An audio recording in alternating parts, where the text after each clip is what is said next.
Assalamualaikum warahmatullahi wabarakatuh. Selamat siang dan salam sejahtera untuk kita semua. Tabipun. Yang terhormat kepada Ibu Destiani Magister Pendidikan selaku dosen pengampu mata kuliah pengembangan pembelajaran bahasa dan sastra Indonesia di SD, serta teman-teman dari kelas 5D yang saya banggakan. Pertama-tama, puji dan syukur marilah kita panjatkan kepada kehadirat Allah Subhanahu wa Ta'ala, Tuhan Yang Maha Esa, yang mana pada hari ini kita dapat dikumpulkan dalam ruang virtual ini untuk membahas mengenai keberlanjutan diskusi pada mata kuliah pengembangan pembelajaran bahasa dan sastra Indonesia, yaitu mengenai skenario belajar menulis fiksi dan non-fiksi. Kami dari kelompok 6 yang beranggotakan yang pertama ada Divana Odiza Sativa dengan NPM 2013053128, yang kedua Niluh Putu Suciari dengan NPM 2013053003, yang ketiga saya sendiri Nola Mardia dengan NPM 2013053168, serta yang terakhir Rita Septiana dengan NPM 2013053048 akan mempresentasikan mengenai materi kami kali ini yang membahas mengenai skenario belajar menulis fiksi dan non-fiksi. Baiklah, langsung saja untuk memulai diskusi pada hari ini, kita buka dengan mengucap lafal basmalah. Bismillahirrahmanirrahim. Baiklah, langsung saja untuk pemateri pertama yaitu Divana Odiza Sativa, kepadanya dipersilakan. Baiklah, di sini saya akan menjelaskan materi mengenai urgensi skenario belajar menulis fiksi dan non-fiksi. Menulis merupakan salah satu keterampilan yang sudah diajarkan sejak pertama masuk sekolah, seperti menulis huruf, kemudian frasa, kata, dan kalimat sederhana. Dengan kata lain, menulis merupakan titik awal dari penentuan pembelajaran untuk menentukan pada proses pembelajaran selanjutnya. Nah, keterampilan menulis diajarkan dalam pendidikan melalui proses pembelajaran bahasa Indonesia. Proses pembelajaran tersebut diajarkan secara bertahap sesuai dengan tingkat kemampuan psikologi anak. Menurut Badarudin tahun 2016, mengungkapkan bahwa kemampuan menulis tidak akan terbentuk secara langsung alamiah. Akan tetapi perlu adanya proses belajar mengajar. Karena proses menulis tidak akan terlepas dari proses belajar di sekolah dasar. Nah, selain menurut Badarudin, juga terdapat menurut ahli yaitu Mahmud H. tahun 2018.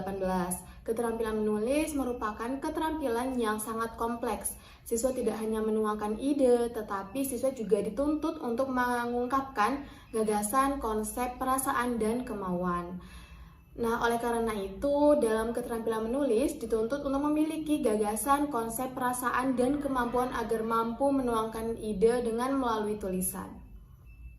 Nah, selanjutnya, menulis ini terbagi menjadi dua, yaitu berdasarkan sifatnya, yaitu ada fiksi dan juga non-fiksi. Untuk yang jenis tulisan fiksi ini adalah tulisan yang berasal dari khayalan atau imajinasi.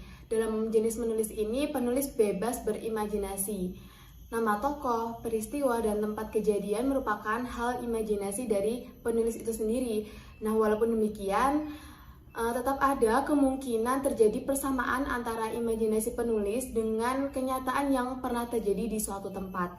Termasuk jenis menulis fiksi ini yaitu diantaranya ada cerita pendek atau cerpen, kemudian cerita bersambung atau cerbung, novelet, novela, novel, dan juga puisi.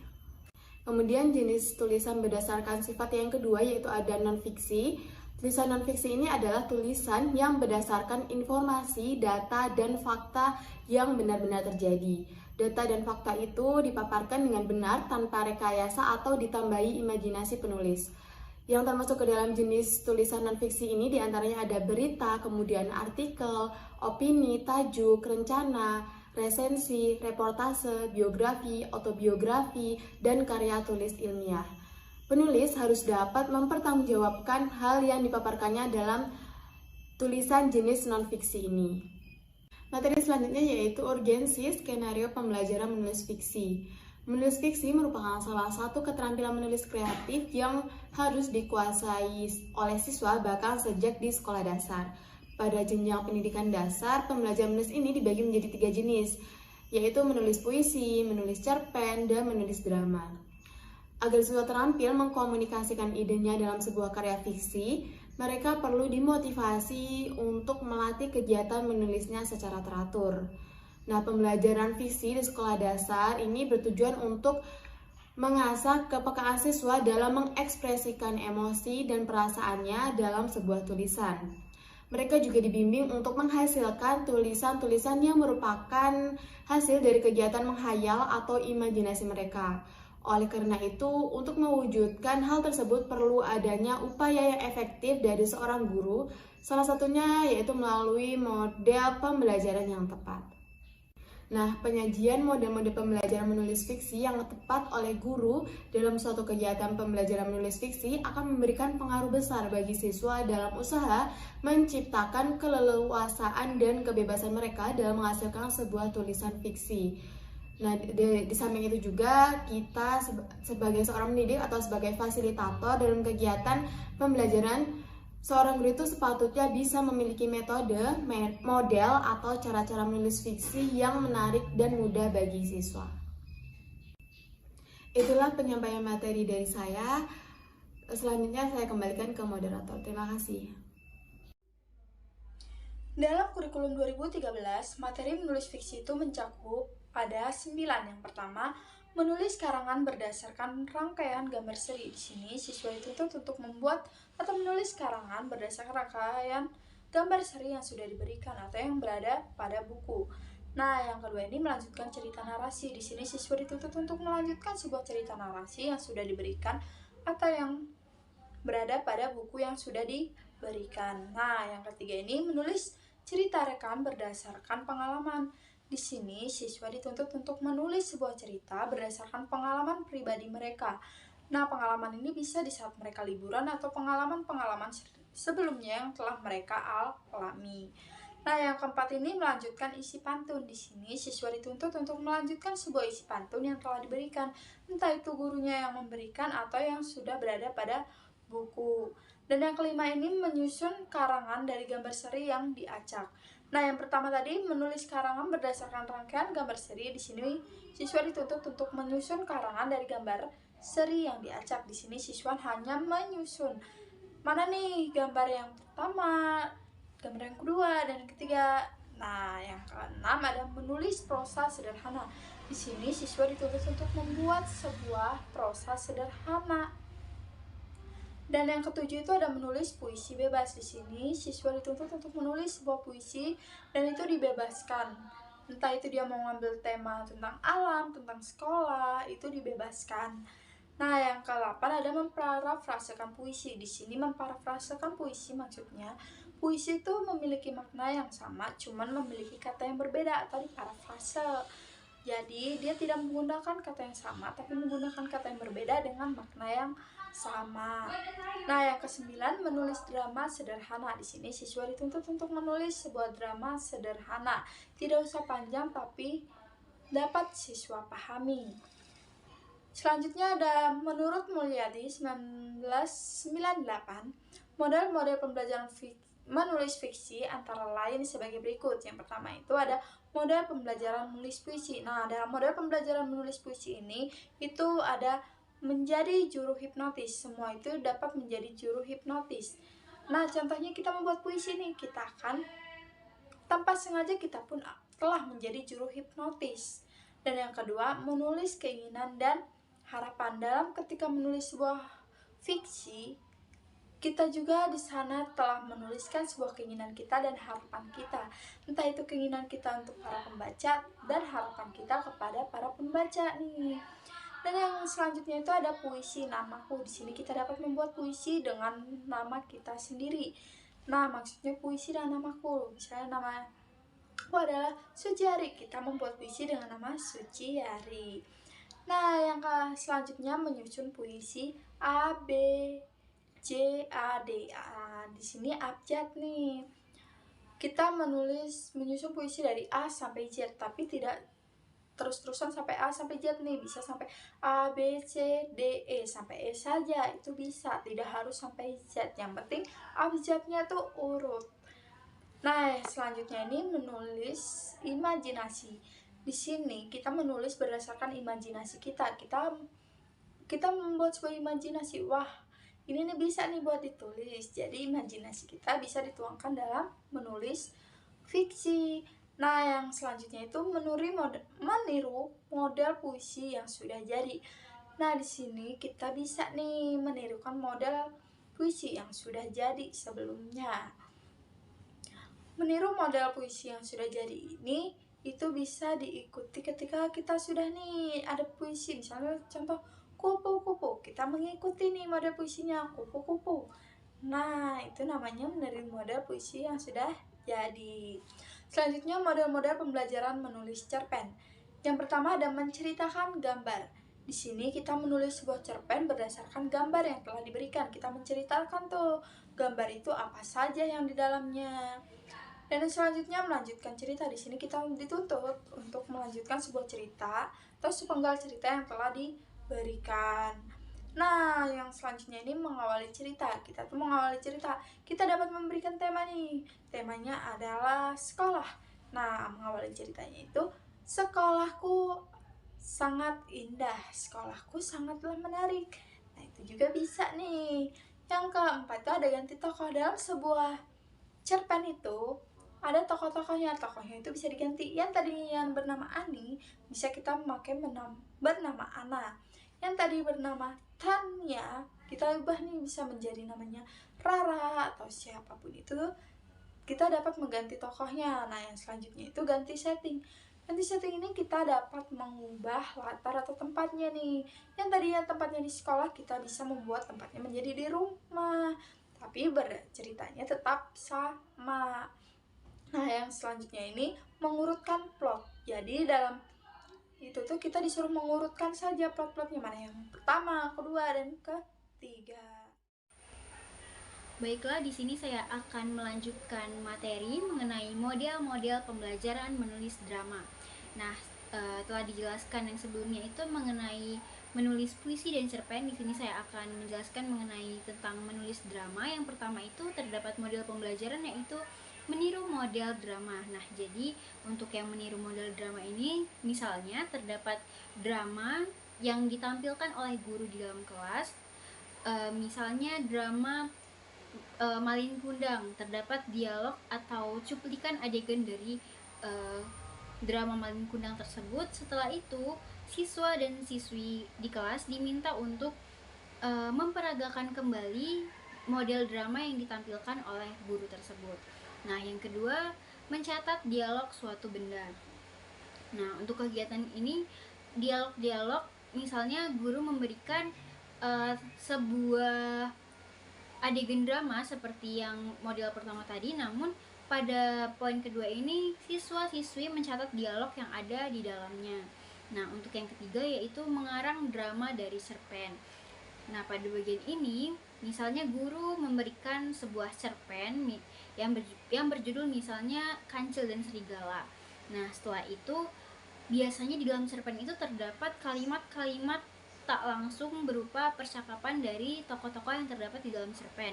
Nah, pada bagian ini siswa dan siswi di kelas diminta untuk membuat drama yang dialognya terdapat dan ada di dalam cerpen yang diberikan oleh guru tersebut. Jadi drama tersebut berangkat dari cerpen yang diberikan oleh gurunya.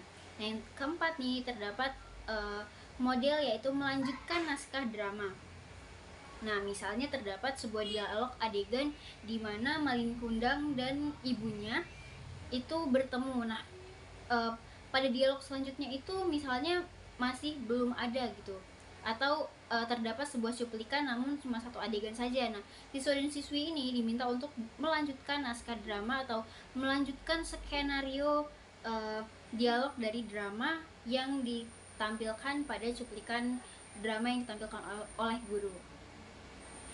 Nah, selanjutnya itu mengenai urgensi skenario pembelajaran menulis non-fiksi. Nah, yang sebelumnya kan menulis fiksi, yaitu berdasarkan dari kisah-kisah atau cerita-cerita dongeng yang berdasarkan imajinasi. Namun yang ini untuk non-fiksi itu merupakan keterampilan menulis yang berdasarkan data yang valid dan fakta yang sebenarnya. Nah, kenapa sih menulis non-fiksi ini sangat penting untuk dilakukan. Nah, karena menulis non-fiksi ini digunakan untuk salah satunya adalah untuk mengatasi rendahnya kemampuan menulis pada siswa. Nah, hal ini karena minat siswa terhadap keterampilan menulis itu biasanya kurang. Nah, untuk itu terbatasnya kemampuan siswa dalam berimajinasi, lalu pemberian materi yang dilakukan oleh guru itu kurang bervariasi sehingga siswa di kelas itu merasa bosan dan malas untuk menulis. Maka dari itu diperlukanlah pembelajaran menulis ini pada mata pelajaran bahasa Indonesia. Nah, dalam menulis non-fiksi ini terdapat dua jenis teks menurut TRIM pada tahun 2014, yaitu teks faksi dan juga teks non-fiksi. Nah, untuk teks faksi sendiri itu teks yang berdasarkan kisah namun itu kejadian sebenarnya dan ada buktinya. Misalnya seperti teks biografi atau teks autobiografi dan lain-lain. Nah, untuk teks non-fiksi ini biasanya berupa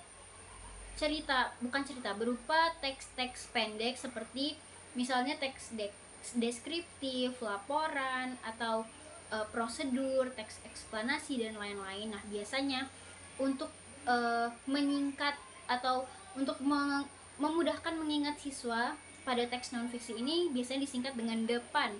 Nah, untuk depan sendiri itu D-nya itu deskriptif, E-nya eksposisi, P-nya persuasi, A-nya argumentasi, dan N-nya narasi. Nah, baiklah, untuk materi selanjutnya akan disampaikan oleh pemateri yang selanjutnya kepada saudari Rita Septiana. Saya persilakan. Baik, terima kasih moderator. Di sini saya akan melanjutkan materinya, yaitu tentang jenis-jenis dari teks non-fiksi. Nah, seperti yang diketahui bahwa teks non-fiksi ini dipelajari di sekolah dasar harus sesuai dengan tingkatan kelasnya. Berikut ini merupakan jenis-jenis ataupun contoh dari teks non-fiksi yang relevan untuk peserta didik di sekolah dasar berdasarkan standar isi bahasa Indonesia. Yang pertama, ada teks deskriptif. Teks deskriptif merupakan sebuah tulisan yang digunakan untuk mendeskripsikan suatu objek, dapat berupa benda ataupun tempat. Nah, biasanya teks deskripsi ini berdasarkan hasil pengamatan, perasaan maupun pengalaman dari penulisnya. Kemudian yang kedua ada teks eksplanasi. Nah, teks eksplanasi merupakan teks yang berisi penjelasan mengenai suatu fenomena alam maupun sosial yang terjadi dalam kehidupan sehari-hari. Yang ketiga, ada teks prosedur. Nah, teks prosedur ini berisikan langkah atau tahapan untuk melakukan sesuatu atau satu hal. Teks ini menjelaskan cara membuat sesuatu dengan terstruktur atau langkah-langkahnya harus terstruktur dengan baik. Yang keempat, ada teks laporan. Teks laporan ini berisi hasil pengamatan dari siswa dalam pembelajaran. Yang selanjutnya ada teks tanggapan. Jenis teks ini digunakan untuk meringkas ataupun menganalisis dan menanggapi suatu teks yang dapat berupa sebuah ungkapan terima kasih ataupun permintaan maaf. Yang keenam ada teks cerita pengalaman pribadi. Teks ini berisikan pengalaman yang pernah dialami atau oleh peserta didik atau yang melibatkan peserta didik itu sendiri. Yang terakhir ada teks paparan iklan. Jenis teks ini biasanya digunakan untuk atau sebagai media promosi atau iklan. Adapun materi selanjutnya yaitu tentang unsur-unsur menulis fiksi. Nah, unsur-unsur menulis fiksi ini terdiri dari yang pertama ada tema. Tema ini merupakan sebuah ide pokok atau gagasan utama dalam suatu tulisan. Nah, jika diibaratkan sebuah rumah, maka tema adalah pondasinya. Sebab setiap tulisan atau pada setiap tulisan ini pasti ada tema yang membangun dari isi tulisan tersebut. Kemudian yang kedua ada latar. Latar ini dapat dikatakan sebagai keterangan. Nah, latar dibagi menjadi 3. Yang pertama ada latar tempat, yang kedua ada latar waktu, dan yang ketiga ada latar suasana. Latar tempat ini merupakan keterangan yang terkait dengan lokasi ataupun tempat terjadinya sebuah peristiwa dalam cerita teks fiksi. Kemudian yang kedua adalah latar waktu. Nah, pada latar waktu ini merupakan keterangan yang berhubungan dengan kapan peristiwa tersebut terjadi dalam cerita fiksi. Dan yang terakhir ada latar suasana. Nah, latar suasana ini menunjukkan kondisi batin dari tokoh ataupun pemeran dalam cerita fiksi ataupun lingkungan sekitar yang terjadi pada cerita fiksi tersebut. Nah, yang selanjutnya yaitu ada tokoh. Tokoh ini merupakan setiap individu yang ada atau yang terdapat dalam cerita dengan beberapa karakternya masing-masing. Karakter dari tokoh ini dapat dibagi menjadi 3. Yang pertama ada protagonis, yang kedua ada antagonis, yang ketiga ada tritagonis. Nah, untuk karakter dari protagonis ini merupakan karakter yang baik ataupun positif. Sedangkan untuk karakter antagonis merupakan pemeran atau karakter yang menggambarkan watak jahat atau negatif. Sedangkan untuk tokoh yang berkarakter tritagonis itu merupakan karakter dari tokoh penengah. Yang selanjutnya yaitu alur. Unsur yang selanjutnya alur. Alur merupakan rangkaian kejadian atau peristiwa yang membentuk jalannya suatu cerita. Nah, di dalam alur ini biasanya terdapat konflik yang menggambarkan pertentangan antara para tokoh dalam cerita yang sehingga nantinya menghasilkan sebuah ketegangan. Kemudian ada pun gaya bahasa. Nah, gaya bahasa ini merupakan cara penulis menyampaikan cerita yang biasanya ditandai dengan atau yang penulis gunakan berupa majas-majas tertentu seperti majas perbandingan, majas sindiran, majas pertentangan, atau majas lainnya.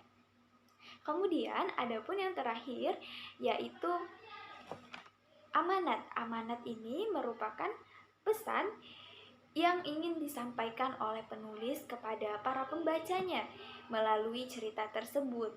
Nah, amanat ini biasanya diambil dari keseluruhan isi cerita yang dibangun dalam suatu cerita fiksi.